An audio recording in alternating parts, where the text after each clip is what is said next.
ಮತ್ತೆ ಕೈಕೊಟ್ಟ ಮಳೆ, ಆಗಸ್ಟ್ ತಿಂಗಳಲ್ಲೂ ಕುಸಿತ. ಬಂತು IMD ಹೊಸ ರಿಪೋರ್ಟ್. ನಮಸ್ಕಾರ ಸ್ನೇಹಿತರೆ, ಮಸ್ತ್ ಮಗ ಚಾನಲ್ಗೆ ಸ್ವಾಗತ. ನಾನು ಅಮರ್ ಪ್ರಸಾದ್. ಸ್ನೇಹಿತರೆ, ದೇಶಕ್ಕೆ IMD ಅಥವಾ ಭಾರತೀಯ ಹವಾಮಾನ ಇಲಾಖೆ ಮತ್ತೊಂದು ಬೇಸರದ ವಿಚಾರವನ್ನ ಹೇಳಿದೆ. ಆಲ್ರೆಡಿ ದೇಶದಲ್ಲಿ ಮಳೆ ಕೊರತೆ ಇದೆ. ಈ ಸಲ ಸರ್ಕಾರ ಬಿತ್ತನೆ ಮಾಡುವಾಗ ಎಚ್ಚರಿಕೆ ವಹಿಸಿ ಅಂತ ಹೇಳಿತ್ತು.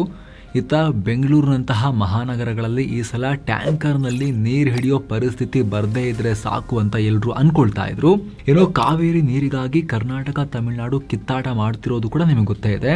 ಸೊ ಆಗಸ್ಟ್ ತಿಂಗಳಲ್ಲಾದ್ರೂ ಮಳೆ ಸರಿಯಾಗಿ ಬರಬಹುದು, ಜಲಾಶಯಗಳು ತುಂಬಿ ಬೆಳೆ ಕೈಗೆ ಬರುತ್ತೆ ಅಂತ ಹೇಳಿ ಜನ ಕಾಯ್ತಾ ಇದ್ರು. ಆದ್ರೆ ಈಗ IMD ಇದಕ್ಕೆಲ್ಲ ತಣ್ಣೀರು ಹಾಕಿದೆ. ಭಾರತೀಯ ಹವಾಮಾನ ಇಲಾಖೆ ಆಗಸ್ಟ್ ತಿಂಗಳ ಮಳೆಯ ರಿಪೋರ್ಟ್ ರಿಲೀಸ್ ಮಾಡಿದೆ. ಅದರ ಪ್ರಕಾರ ಆಗಸ್ಟ್ ನಲ್ಲಿ ವಾಡಿಕೆಗಿಂತ ಕಡಿಮೆ ಮಳೆ ಆಗುತ್ತೆ. ಅಷ್ಟೇ ಅಲ್ಲ, ಮಳೆ ಕೊರತೆ ಬೆನ್ನಲ್ಲೇ ಭೀಕರ ಹೀಟ್ ವೇವ್ ಕೂಡ ಅಟ್ಯಾಕ್ ಮಾಡುತ್ತೆ ಅಂತ ತಜ್ಞರು ಎಚ್ಚರಿಕೆ ಕೊಡ್ತಿದ್ದಾರೆ. ಹಾಗಿದ್ರೆ ಏನಿದು ಹವಾಮಾನ ಇಲಾಖೆಯ ರಿಪೋರ್ಟ್, IMD ರಿಪೋರ್ಟ್? ಆಗಸ್ಟ್ ತಿಂಗಳ ಮಳೆ ವೆದರ್ ಎಲ್ಲ ಹೇಗಿರುತ್ತೆ, ಕರ್ನಾಟಕದ ಸ್ಟೋರಿ ಏನು, ಹೀಟ್ ವೇವ್ ಬಗ್ಗೆ ತಜ್ಞರು ಏನು ಹೇಳ್ತಿದ್ದಾರೆ, ಎಲ್ಲವನ್ನ ಡೀಟೇಲ್ ಆಗಿ ಎಕ್ಸ್ಪ್ಲೇನ್ ಮಾಡ್ತೀವಿ. ಕಡೆ ತನಕ ಮಿಸ್ ಮಾಡಿದೆ ನೋಡಿ. ನೀವು ನೋಡ್ತಾ ಇದ್ದೀರಾ ಮಸ್ತ್ ಮಗ ಚಾನಲ್, ನಾನು ಅಮರ್ ಪ್ರಸಾದ್. ಸ್ನೇಹಿತರೆ, ಮೊದಲಿಗೆ IMD ರಿಪೋರ್ಟ್ ಏನು ಹೇಳ್ತಾ ಇದೆ ಅಂತ ಡೇಟಾ ನೋಡ್ಬಿಡೋಣ. IMD ಹೇಳ್ತಿರೋ ಪ್ರಕಾರ ಆಗಸ್ಟ್ ನಲ್ಲಿ ವಾಡಿಕೆಗಿಂತ 94% ಮಾತ್ರ ಮಳೆಯಾಗೋ ಚಾನ್ಸಸ್ ಇದೆ. Long period average LPA 94%.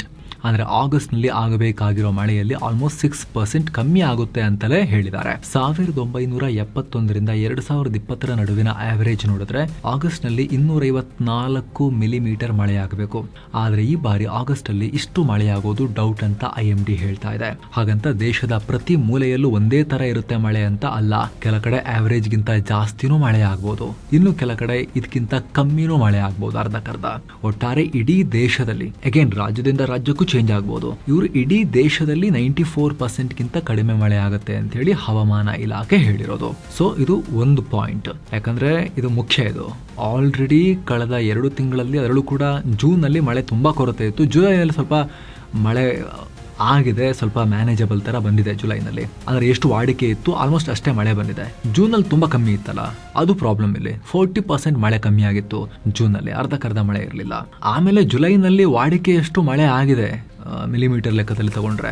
ಆದರೆ ಪ್ರಾಬ್ಲಮ್ ಇರೋದು ಡಿಸ್ಟ್ರಿಬ್ಯೂಷನ್ ನಲ್ಲಿ. ಭಾರತದ ಎಲ್ಲಾ ಕಡೆ ಜುಲೈ ತಿಂಗಳಲ್ಲಿ ವಾಡಿಕೆ ಎಷ್ಟು ಮಳೆ ಆಗಿಲ್ಲ. ಕೆಲ ಕಡೆ ವಿಪರೀತ ಪ್ರವಾಹ ಬರಷ್ಟಾದ್ರೆ ಕೆಲ ಕಡೆ ಕಮ್ಮಿ ಆಗಿದೆ. ಈಗ ನೋಡಿ, ಭಾರತದ ಮಧ್ಯಭಾಗದಲ್ಲಿ ವಾಡಿಕೆಗಿಂತ 29% ಹೆಚ್ಚು ಮಳೆ ಬಿದ್ದಿದೆ. ಅದೇ ಪೂರ್ವ ಈಶಾನ್ಯ ಭಾರತದಲ್ಲಿ ವಾಡಿಕೆಗಿಂತ 30% ಮಳೆ ಕಮ್ಮಿ ಆಗಿದೆ.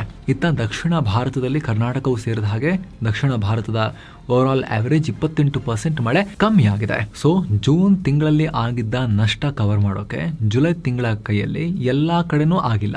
ಓವರ್ ಆಲ್ ಭಾರತದಲ್ಲಿ ತಗೊಂಡ್ರು ಕೂಡ ಇನ್ನೂ ಜೂನ್ ಜುಲೈನ ಟೋಟಲ್ ಎರಡನ್ನ ಕಂಬೈನ್ ಮಾಡಿ ತಗೊಂಡಾಗ್ಲೂ ಕೂಡ 13-14% ಮಳೆ ಕಮ್ಮಿನೇ ಇದೆ. ಅದ್ರ ನಡುವೆ ಈಗ ಆಗಸ್ಟ್ ತಿಂಗಳಲ್ಲೂ 6% ಮಳೆ ಕಮ್ಮಿ ಆಗುತ್ತೆ ಅಂತ ಹೇಳಿರೋದು ಎಚ್ಚರಿಕೆನೆ. ಯಾಕಂದ್ರೆ ಈ ತಿಂಗಳು ಆಗಸ್ಟ್ ಮುಖ್ಯವಾಗಿ ಭಾರತದ ಕೃಷಿ, ಮುಖ್ಯವಾಗಿ ಜಲ ಮೂಲಗಳಿಗೆ ಬೆನ್ನೆಲುಬಿದ್ದ ಹಾಗೆ. ನಮ್ಮ ದೇಶದ ಒಟ್ಟು ವಾರ್ಷಿಕ ಮಳೆಯಲ್ಲಿ 70% ಮಳೆ ಈ ನೈಋತ್ಯ ಮುಂಗಾರಿನಿಂದಲೇ ಬರುತ್ತೆ. ಹೀಗಿರುವಾಗ ಕೃಷಿಗೆ ನೀರುಣಿಸಬೇಕಾದ ಡ್ಯಾಮ್ಗಳಿಗೆ, ಕುಡಿಯೋ ನೀರಿನ ಮೂಲಗಳಿಗೆ ಜೀವ ತುಂಬಬೇಕಾದ ಆಗಸ್ಟ್ ತಿಂಗಳಲ್ಲೇ ಮಳೆ ಕೈಕೊಟ್ರೆ ರೈತರ ಗಾಯದ ಮೇಲೆ ಬರೆ ಎಳೆದ ಹಾಗಾಗುತ್ತೆ. ಅದರಲ್ಲೂ ಈಗ ಬೀಳ್ತಿರೋ ಮಳೆಯಲ್ಲೂ ತಾರತಮ್ಯ ಆಗ್ತಾ ಇದೆ. ಈ ಮ್ಯಾಪ್ ನಲ್ಲಿ ನೋಡಿ ಸ್ನೇಹಿತರೆ, ಇಲ್ಲಿ ನಕ್ಷೆನಲ್ಲಿ ನೀಲಿ ಬಣ್ಣದಲ್ಲಿ ಕಾಣಿಸ್ತಾ ಇದೆಯಲ್ವಾ, ಇದು ವಾಡಿಕೆಗಿಂತ ಹೆಚ್ಚು ಮಳೆ ಬೀಳೋ ಸ್ಥಳಗಳನ್ನ ಸೂಚಿಸುತ್ತೆ. ಇದರಲ್ಲಿ ಬಹುತೇಕ ಉತ್ತರ ಭಾರತದ ರಾಜ್ಯಗಳಿಗೆ, ಜಮ್ಮು ಕಾಶ್ಮೀರ, ಲಡಾಖ್, ಹಿಮಾಚಲ ಪ್ರದೇಶ ಈ ಭಾಗದಲ್ಲಿ ಆಕಾಶ ನೀಲಿ ಬಣ್ಣ ಹೆಚ್ಚಾಗಿ ಕಾಣಿಸ್ತಾ ಇದೆ. ಅಂದ್ರೆ ಆಗಸ್ಟ್ ನಲ್ಲಿ ಇಲ್ಲಿ ವಾಡಿಕೆಗಿಂತ ಹೆಚ್ಚು ಮಳೆ ಆಗೋ ಮುನ್ಸೂಚನೆ ಇದೆ. ಹಾಗೆ ಹಳದಿ, ಕಿತ್ತಳೆ, ಕೆಂಪು ಇದು ವಾಡಿಕೆಗಿಂತ ಕಡಿಮೆ ಮಳೆ ಇಂಡಿಕೇಟ್ ಮಾಡುತ್ತೆ. ಇದರಲ್ಲಿ ಪಂಜಾಬ್, ಹರಿಯಾಣ, ಉತ್ತರ ಪ್ರದೇಶ, ದಿಲ್ಲಿ ಸೇರಿದ ಹಾಗೆ ಸಾಕಷ್ಟು ರಾಜ್ಯಗಳು ಬರ್ತವೆ. ಇನ್ನು ನಮ್ಮ ಕರ್ನಾಟಕದ ಕಡೆಗೆ ಬಂದರೆ ರಾಜ್ಯದ ಬಹುಪಾಲು ಭಾಗ, ವಿಶೇಷವಾಗಿ ಉತ್ತರ ಕರ್ನಾಟಕ, ದಕ್ಷಿಣ ಕರ್ನಾಟಕ, ಒಳನಾಡು ಪ್ರದೇಶ ಈ ಹಳದಿ ಮತ್ತು ಕಿತ್ತಳೆ ಬಣ್ಣದ ಪಟ್ಟಿಯಲ್ಲಿದೆ. ಇದು ವಾಡಿಕೆಗಿಂತ ಕಡಿಮೆ ಮಳೆಯಾಗೋದನ್ನು ಸೂಚಿಸುತ್ತೆ. ಇನ್ನು ಕರಾವಳಿ ಮತ್ತು ತುಮಕೂರು ಭಾಗದಲ್ಲಿ ವಾಡಿಕೆಗಿಂತ ಇನ್ನೂ ಕಮ್ಮಿ ಮಳೆ ಆಗುತ್ತೆ ಅಂತ ಹೇಳಿ ರಿಪೋರ್ಟ್ ಹೇಳ್ತಾ ಇದೆ. ಹಾಗೆ ಕಲ್ಯಾಣ ಕರ್ನಾಟಕದ ಕೆಲ ಜಿಲ್ಲೆಗಳಲ್ಲಿ, ಉದಾಹರಣೆಗೆ ವಿಜಯಪುರ, ಕೊಪ್ಪಳ, ಯಾದಗಿರಿ ಜಿಲ್ಲೆಗಳಲ್ಲಿ ಸ್ವಲ್ಪ ಜಾಸ್ತಿ ಮಳೆ ಆಗ್ಬೋದು ಅಂತಲೂ ರಿಪೋರ್ಟ್ ಹೇಳ್ತಾ ಇದೆ. ಆದ್ರೆ ಒಟ್ಟಾರೆ ಸರಾಸರಿ ತೆಗೆದಾಗ ಮಳೆ ಕೊರತೆಯಲ್ಲೇ ಇದೆ. ಇದು ರಾಜ್ಯದ ಪಾಲಿಗೆ ಆತಂಕಕಾರಿ. ಯಾಕಂದ್ರೆ ಆಗಲೇ ಹೇಳಿದಾಗೆ ನಮ್ಮಲ್ಲಿ ಕಳೆದ 2 ತಿಂಗಳಿಂದ ಸರಿಯಾಗಿ ಮಳೆ ಇಲ್ಲ. ಜೂನ್ ತಿಂಗಳಲ್ಲಿ 40-42% ಮಳೆ ಆಗಿರಲಿಲ್ಲ. ಜುಲೈ ತಿಂಗಳಲ್ಲಿ 35% ಮಳೆ ಕುಸಿತ ಆಗಿತ್ತು ಕರ್ನಾಟಕದಲ್ಲಿ. ಭಾರತದಲ್ಲಿ ಜುಲೈ ಮಳೆ ವಾಡಿಕೆ ಎಷ್ಟಿದೆ ಅಂತ ಹೇಳಿ ಬಂದರೂ ಕೂಡ ರಿಪೋರ್ಟ್, ಕರ್ನಾಟಕಕ್ಕೆ ಬಂದಾಗ 35% ಅಗೇನ್ ಮಳೆ ಶಾರ್ಟೇಜ್ ಇದೆ. ಅಂದರೆ ವಾಡಿಕೆಗೆ ಹೋಲಿಸಿದ್ರೆ ಬರೀ 65% ಮಾತ್ರ ಮಳೆಯಾಗಿತ್ತು. ಸೊ ಸಾಕಷ್ಟು ನದಿಗಳಲ್ಲಿ ಈಗ ಆಲ್ರೆಡಿ ನೀರಿನ ಕೊರತೆ ಇದೆ. ಕಾವೇರಿ ನೀರಿಗೋಸ್ಕರ 2 ರಾಜ್ಯಗಳ ನಡುವೆ ವಿವಾದ ಕೂಡ ನಡೀತಾ ಇದೆ. ಇಂಥ ಹೊತ್ತಲ್ಲಿ ಈ ತಿಂಗಳಲ್ಲೂ ಕರ್ನಾಟಕಕ್ಕೆ ಮಳೆ ಕೊರತೆ ಅನ್ನೋ ವರದಿ ಬರ್ತಿರೋದು ನೀರಿನ ಕೊರತೆ ಮತ್ತಷ್ಟು ಕಾಡುವ ಸ್ಪಷ್ಟ ಸೂಚನೆ. ಅದರಲ್ಲೂ ಕೂಡ ಕೇರಳದಲ್ಲಿ ಮಳೆ ಆಗಿದ್ರೆ ಕಬಿನಿ ತುಂಬ್ತಾ ಇತ್ತು. ತಮಿಳುನಾಡಿಗೆ ಹರ್ಸಕ್ಕೆ ನೀರು ಎಕ್ಸ್ಟ್ರಾ ಇರುತ್ತಿತ್ತು ನಮ್ಮ ಹತ್ರ. ಆದರೆ ಈ ಸಲ ಕೇರಳದಲ್ಲೂ ಅಷ್ಟಾಗ ಮಳೆ ಆಗಲ್ಲ ಅಂತ ಹವಾಮಾನ ವರದಿ ಹೇಳ್ತಾ ಇದೆ. ಏನೋ ಮಹಾರಾಷ್ಟ್ರದಲ್ಲಿ ಸ್ವಲ್ಪ ಚೆನ್ನಾಗಿ ಮಳೆ ಆಗ್ತಿರೋದ್ರಿಂದ ಕರ್ನಾಟಕದ ಉತ್ತರ ಭಾಗದಲ್ಲಿ ಡ್ಯಾಮ್ಗಳಿಗೆ ಒಂದು ಮಟ್ಟಿಗೆ ನೀರು ಹರಿದು ಬರ್ತಾ ಇದೆ. ಆದರೆ ಆಗಸ್ಟ್ ತಿಂಗಳಲ್ಲಿ ಮಹಾರಾಷ್ಟ್ರದಲ್ಲೂ ಮಳೆ ಕೊರತೆ ಕಾಡುತ್ತೆ ಅನ್ನೋದನ್ನು IMD ಹೇಳಿದೆ. ಅದು ಇನ್ನೊಂದು ನೆಗೆಟಿವ್ ಪಾಯಿಂಟ್. ಹೀಗಾಗಿ ಕೃಷ್ಣ ಮತ್ತು ಉಪನದಿಗಳು ಕೂಡ ಮೊದಲಿನ ಥರ ತುಂಬಿ ಹರಿತಾ ಇಲ್ವಾ ಅನ್ನೋ ಆತಂಕ ಇದೆ. ಈಗ ಆಲ್ರೆಡಿ ಮಧ್ಯ ಕರ್ನಾಟಕ ಮತ್ತು ದಕ್ಷಿಣ ಕರ್ನಾಟಕದ ಜಲಾಶಯಗಳು ಒಣಗೋಕ್ ಶುರುವಾಗಿವೆ. KRS ಡ್ಯಾಮ್ನಲ್ಲಿ 17 TMC ಮಾತ್ರ ನೀರಿದೆ. ಆದರೆ 2025 ಜುಲೈ ಅಂತ್ಯದ ವೇಳೆಗೆ ಎಷ್ಟಿತ್ತು? 48 TMC ನೀರಿತ್ತು. 2023 ಬರಗಾಲ ನಂತರ ಇದೇ ಮೊದಲ ಬಾರಿಗೆ ಎಷ್ಟೊಂದು ಕುಸಿದು ಹೋಗಿರೋದು. ಏನೋ ಬೆಂಗಳೂರಿನಂತ ನಗರಗಳಿಗೆ ಪ್ರತಿ ತಿಂಗಳು ಏನಿಲ್ಲ ಅಂದ್ರೂ 2 ರಿಂದ 2.5 TMC ನೀರು ಬೇಕು ಕುಡಿಯೋಕೆನೆ. ಇದಕ್ಕೆಲ್ಲ ಎಲ್ಲಿಂದ ನೀರು ಬರುತ್ತೆ ಅನ್ನೋ ಪ್ರಶ್ನೆ ಇದೆ. ಈಗ 2027 ಉರಿ ಬಿಸಿಲಿನ ಭೀತಿ.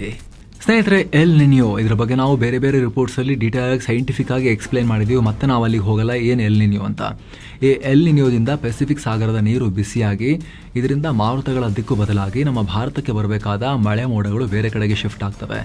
ಇದರಿಂದ ಭೂಮಿಯ ಕೆಲ ಕಡೆ ಬರಗಾಲ, ಕೆಲ ಕಡೆ ವಿಪರೀತ ಪ್ರವಾಹ. ನಮಗೆ ನೀರು ಸರಿ ಇಲ್ಲ, ಮಳೆ ಕರೆಕ್ಟಾಗಿಲ್ಲ ನಮಗೆ.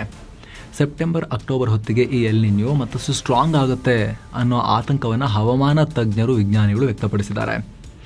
ಅಮೆರಿಕದ ಹವಾಮಾನ ಸಂಸ್ಥೆ NOAA ರಿಪೋರ್ಟ್ ಪ್ರಕಾರ ನೋಡಿದ್ರೂ ಕೂಡ ಈ ಎಲ್ ನಿನಿಯೋ 2027 ಚಳಿಗಾಲದವರೆಗೂ ಕೂಡ ಮುಂದುವರಿಯೋ ಚಾನ್ಸಸ್ 97% ಇದೆ. ಅಲ್ಲದೆ 2027 ಹೊತ್ತಿಗೆ ಭೀಕರ ಹೀಟ್ ವೇವ್ ಅಂದರೆ ಬಿರು ಬಿಸಿಗಾಳಿಯ ಅಪಾಯ ಕೂಡ ಇದೆ. ಗ್ಲೋಬಲ್ ಕ್ಲೈಮೇಟ್ ಮಾಡೆಲ್ಗಳ ಪ್ರಕಾರ 2027 ಮಾನವ ಇತಿಹಾಸದಲ್ಲೇ ಅತಿ ಹೆಚ್ಚು ಉಷ್ಣಾಂಶದ ವರ್ಷ ಆಗುತ್ತೆ ಅಂತ ಹೇಳಿ ಪ್ರಿಡಿಕ್ಟ್ ಮಾಡಲಾಗ್ತಿದೆ. ಇದರ ಸ್ಯಾಂಪಲ್ ನಾವು ಈಗ ಆಲ್ರೆಡಿ ಯುರೋಪ್ನಲ್ಲಿ ನೋಡ್ತಾ ಇದ್ದೀವಿ. ತಾಪಮಾನ 45 ಡಿಗ್ರಿ ಸೆಲ್ಸಿಯಸ್ ಕ್ರಾಸ್ ಆಗಿತ್ತು. ಬಿಸಿಲಿನ ತಾಪಕ್ಕೆ ಜನ ನೀರಿಗೆಲ್ಲ ಹಾರಿ ತುಂಬ ಜನ ಪಾಪ ನದಿಗೆಲ್ಲ ಬಿದ್ದು ಪ್ರಾಣ ಕಳ್ಕೊಂಡಿದ್ದಾರೆ ಶೆಕೆ ತಡೀಲಿಕ್ಕಾಗದೆ. ಡಾಂಬರ್ ರಸ್ತೆಗಳು ಅಕ್ಷರಶಃ ಕರಗಿ ನೀರಾಗಿದ್ವು. ರೈಲ್ವೆ ಟ್ರ್ಯಾಕ್ಗಳು ಬೆಂಡಾಗಿದ್ವು. ಯುರೋಪ್ನಾದ್ಯಂತ ಹೀಟ್ ವೇವ್ಗೆ 10,000ಕ್ಕೂ ಅಧಿಕ ಜನ ಮೃತಪಟ್ಟಿದ್ದಾರೆ. ಜರ್ಮನಿ ಒಂದರಲ್ಲಿ 5,100ಕ್ಕೂ ಅಧಿಕ ಜನ ಪ್ರಾಣ ಕಳ್ಕೊಂಡಿದ್ದಾರೆ. ಫ್ರಾನ್ಸ್, ಸ್ಪೇನ್, ಪೋರ್ಚುಗಲ್ನಲ್ಲಿ ಕಾಡ್ಗಿಚ್ಚು ಹತ್ತಿ ಉರಿದು ಸಾವಿರಾರು ಜನ ಮನೆ ಮಠ ಕಳ್ಕೊಂಡಿದ್ದಾರೆ. ಈ ಎಚ್ಚರಿಕೆ ಬರೀ ಯುರೋಪಿಗೆ ಮಾತ್ರ ಅಲ್ಲ, ನಮ್ಮ ಭಾರತಕ್ಕೂ ನೇರವಾಗಿ ಅನ್ವಯ ಆಗುತ್ತೆ ಮುಂದಿನ ವರ್ಷದ ವೇಳೆಗೆ ಅಂತ ಹೇಳ್ತಿದ್ದಾರೆ. ಯಾಕಂದರೆ ಭಾರತೀಯ ಸಾಗರ ಮಾಹಿತಿ ಸೇವೆಗಳ ರಾಷ್ಟ್ರೀಯ ಕೇಂದ್ರ INCOIS ನೀಡಿರೋ ರಿಪೋರ್ಟ್ ಪ್ರಕಾರ 2026 ನವೆಂಬರ್ನಿಂದ 2027 ಜನವರಿ ನಡುವೆ ಈ ಎಲ್ ನಿನಿಯೋ ಭಾರತದಲ್ಲಿ ಉಗ್ರ ರೂಪವನ್ನು ಪಡೆಯುತ್ತೆ. ಇದರಿಂದ ಹಿಂದೂ ಮಹಾಸಾಗರದ ಮೇಲ್ಮೈ ತಾಪಮಾನ 2027 ಏಪ್ರಿಲ್ ಮೇ ಆ ಟೈಮ್ವರೆಗೂ ಕೂಡ ಎಲಿವೇಟೆಡ್ ಇರುತ್ತೆ, ಹೈನೇ ಇರುತ್ತೆ. ಅಂದರೆ ಮುಂದಿನ ಬೇಸಿಗೆಯಲ್ಲಿ ನಮ್ಮ ಭಾರತಕ್ಕೂ ಕೂಡ ಇಂತಹದ್ದೇ ಭೀಕರ ಬಿಸಿಗಾಳಿಯ ಹೊಡೆತ ತಿನ್ನೋ ಅಪಾಯ ಜೋರೇ ಇದೆ ಅಂಥೇಳಿ ಹವಾಮಾನ ವಿಜ್ಞಾನಿಗಳು ಎಚ್ಚರಿಕೆ ಕೊಡ್ತಿದ್ದಾರೆ. ಸೊ ಫ್ರೆಂಡ್ಸ್, ಇದಾಗಿತ್ತು ಆಗಸ್ಟ್ ತಿಂಗಳಲ್ಲಿ ಮಳೆಯ ಸಿಚುವೇಶನ್ ಹೇಗಿದೆ ಹಾಗೂ ಮುಂದೆ ಕೂಡ ಹೇಗಿರುತ್ತೆ ಅನ್ನೋದ್ರ ಬಗ್ಗೆ ಲೇಟೆಸ್ಟ್ ವಿಜ್ಞಾನಿಗಳ ಲೆಕ್ಕಾಚಾರಗಳೇನು, ಕ್ಯಾಲ್ಕುಲೇಷನ್ಸ್ ಏನು, ವೆದರ್ ಮಾಡೆಲ್ಸ್ ಏನು ಹೇಳ್ತೀವಿ ಅಲ್ಲವ ನಮಗೆ ಎಕ್ಸ್ಪ್ಲೇನ್ ಮಾಡೋ ಪ್ರಯತ್ನ. ಈ ಮಾಹಿತಿಯನ್ನು ಪ್ರತಿಯೊಬ್ಬರಿಗೂ ಶೇರ್ ಮಾಡಿ ಅನ್ನೋದು ನಿಮ್ಮಲ್ಲಿ ನಮ್ಮ ಮನವಿ ಸ್ನೇಹಿತರೆ.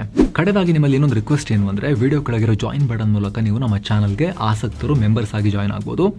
ಆವಾಗ ನೀವು ನಮ್ಮ ರೆಗ್ಯುಲರ್ ವೀಡಿಯೋಸ್ ಮಾತ್ರ ಅಲ್ಲ, ಮೆಂಬರ್ ಓನ್ಲಿ ಪ್ರತ್ಯೇಕ ವೀಡಿಯೋಸನ್ನು ಕೂಡ ನೀವು ನೋಡೋಕೆ ಶುರು ಮಾಡ್ಬೋದು ಮೆಂಬರ್ ಆದಾಗ.